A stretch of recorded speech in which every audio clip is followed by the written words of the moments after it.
Hey y'all, I'm Taji and this is Melanated Maker DIY, and in today's video I'm going to be showing you guys how I built these built-in shelves in the closet of my home office. So without further ado, let's get into this video. So I started off by taking off the doors. I plan on leaving the doors off so that the room feels more open and I'm not having to slide them back and forth in order to get things out of the closet. I put all the hardware in a plastic bag and I taped it to the doors where I stored them so that I don't lose it for whenever I do decide to put these doors back on. I moved everything from the closet so I could start with a blank space. My office closet is where I just shove things that didn't yet have a place to go in the house. There's a printer, a ton of craft supplies, art from my husband's grandmother. There's just a lot of things in here and I don't have any organization, which is why I really wanted to redo this closet. Also, if you're wondering, yes, my office was a hot mess through this whole project and even still is as I'm working on some additional organization. It's all a process, so I'm reminding myself to stay patient and stay positive. Also, this storage bin was too heavy to move, so it's just gonna stay where it's at. Okay. So I started measuring out where the shelves are going to go, and then I actually thought out something different, so I wanted to jump back on and show you guys where I'm going with this. But ideally what's going to happen is I'm actually working on making over a dresser that is going to go in here for storage. And so I decided to just use my painter's tape and trace it out on the wall. That way I have a size or an idea of the size that'll be going in here. So I am going to take my painter's tape, kind of just put this on the wall. This is a great idea if you're just trying to visualize what it's going to look like in the space. I'm going to use my painter's tape, trace out what is going to be our shelves, our new shelves, get an idea of it, and then we can jump into things. Okay, let's do it.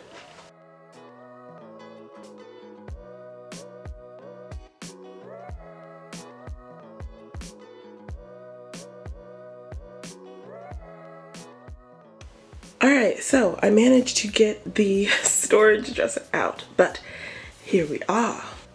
Okay, so a shelf will go here, and then another shelf over here.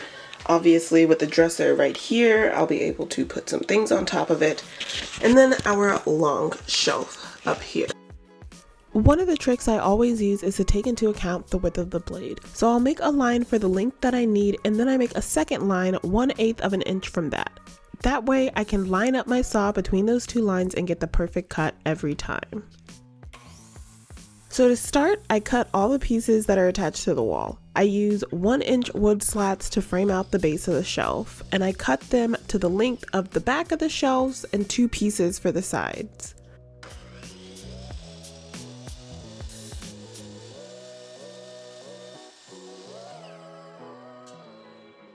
Okay, so it's a bit of a tight squeeze and I'm like crouching down, but wanted to give you guys an update. I have got all of these boards in and I literally just went in one by one, nailing them to the wall. I'm going to attach some screws, but nailing it will give it enough support for me to be able to make sure that everything is level without having to make 100 different screws, screw holes.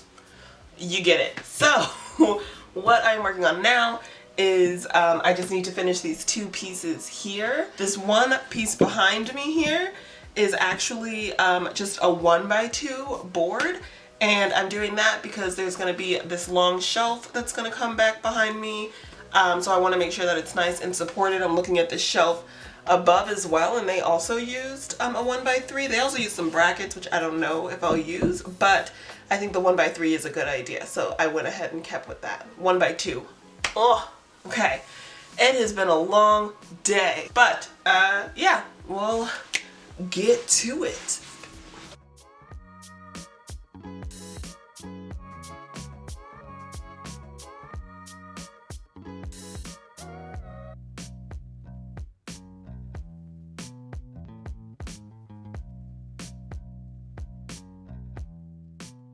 And here you can see all the support pieces attached to the wall.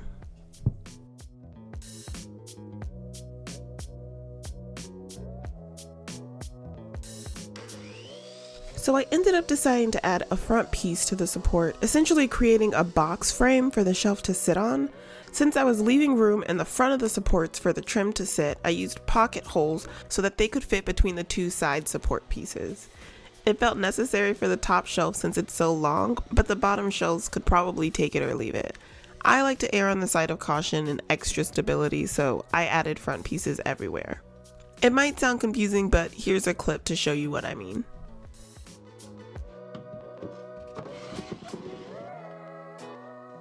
So we are back in the garage today and I'm going to be cutting the shelves for the closet. So what I'm going to be doing is basically creating two large L-shaped boards to fit into the closet as the top shelf. That way it'll just be kind of one continuous piece and I'll just need to kind of fix the seam in the middle, but it'll make it easier to install in the closet. So in doing that, I've been trying to figure out how do I cut this, right?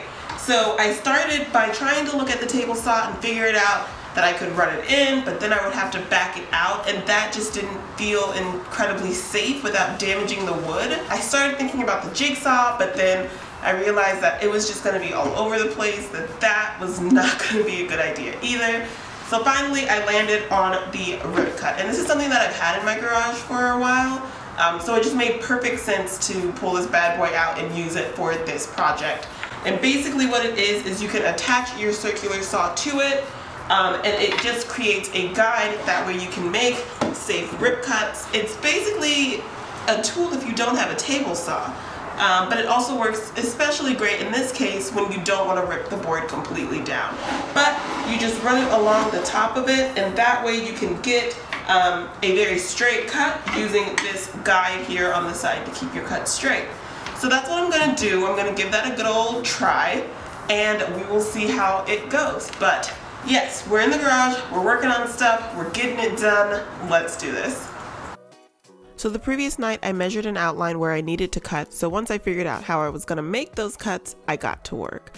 Even when doing rip cuts like this, I made 2 lines to account for the width of the blade, which helped me in lining up my Kreg Rip Cut to make sure the shelves would be the right size.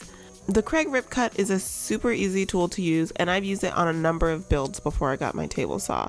It's a super affordable option for when you need to rip cuts down but don't have a table saw. If you're interested, I'll leave a link to it in the description below. Also, if you don't have a rip cut but you have a circular saw, you can grab a board with a straight edge and clamp it down to use as a guide.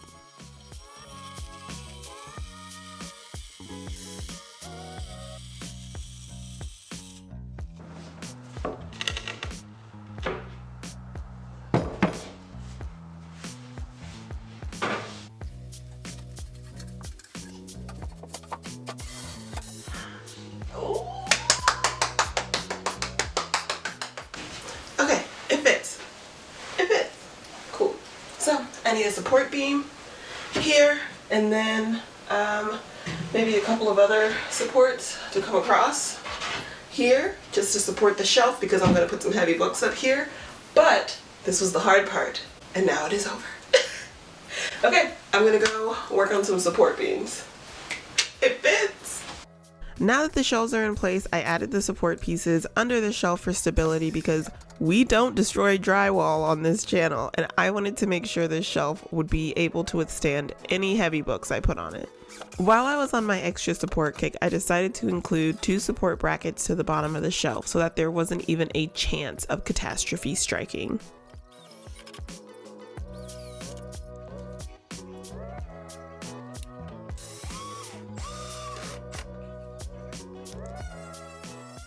I then sanded all of the shelves, and while sanding is probably my least favorite part of a project, I enjoyed the time to just turn on a good audiobook or a music playlist and zone out. To install the shelves, I added a bit of wood glue and attached them with 1-inch brad nails.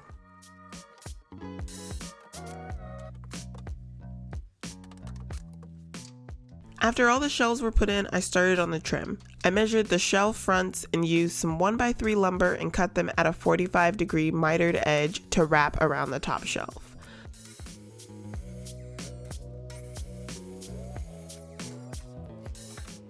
Once I checked that they were all the right size by dry fitting them, I ran them across my table saw at a 30-degree angle for a bit of extra aesthetic.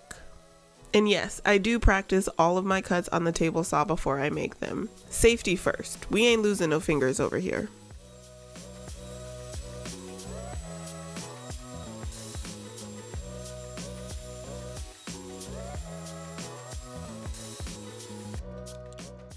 Once that was done, I attached them with 1-inch brad nails to the front of the shelves.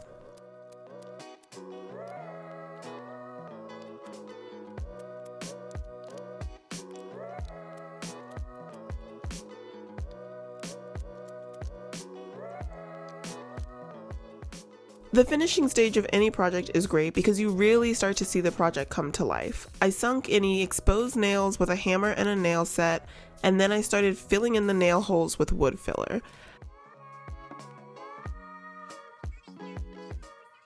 I use this wood filler that goes on pink and dries white so you know when you can sand it.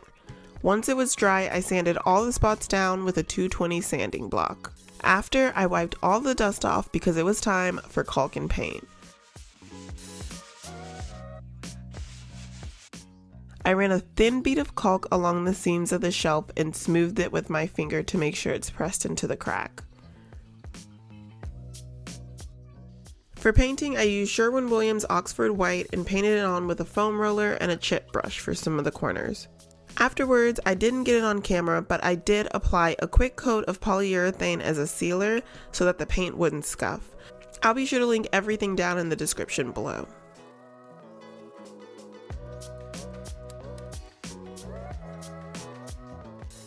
After everything was done, it was time for that satisfying tape peel.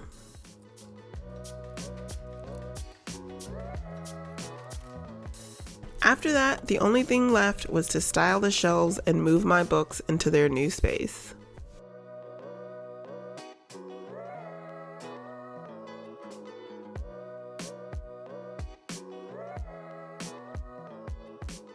I love how these shelves turned out. It was such a simple thing, but I am in love with the cuts on the trim. The shelf is extremely sturdy and it's not going anywhere anytime soon.